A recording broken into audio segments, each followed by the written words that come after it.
से ख्रीस्टान चर्च आसी पारे, से प्रार्थना करि पारे, से दान दे पारे, से प्रभु द्रव्य अंश हे पारे, सुंदर प्रभु को महिमा भी करि पारे, किंतु सब ख्रीस्टान प्रभु को राज्य रे प्रवेश करि पारिबे नाही।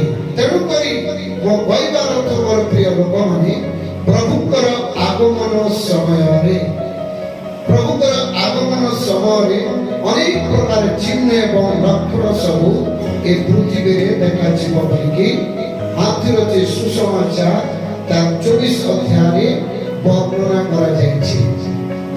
से बहुत प्रकार विषय वर्णना करा जाउछि।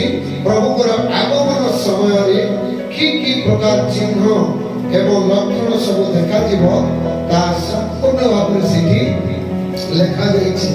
तो संक्षेप में मु कहूछि प्रभुकर आगमन समय कौन हेबो? दुर्भिक्ष हेबो। प्रभुकर आगमन समय कौन हेबो? भूमिकंप हेबो। प्रभुकर आगमन समय कौन हेबो?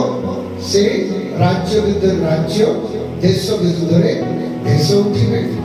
एवं प्रभुकर आगमन समय नाना प्रकार चिन्ह एवं लक्षण सब आकाश रे देखा जीवो।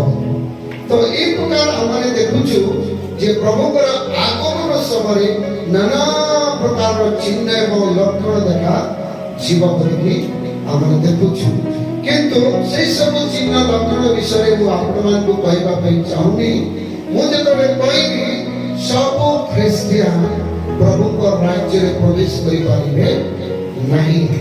काहे के कथाटी को कहूछि से देखंतु ए माथुर जे सुसमाचार तार 24 अध्याय तार 12 पद रे लिखा जाउछि जे पुणी अधर्म वृद्धि पाइबारु अधिकांश लोकଙ୍କର प्रेम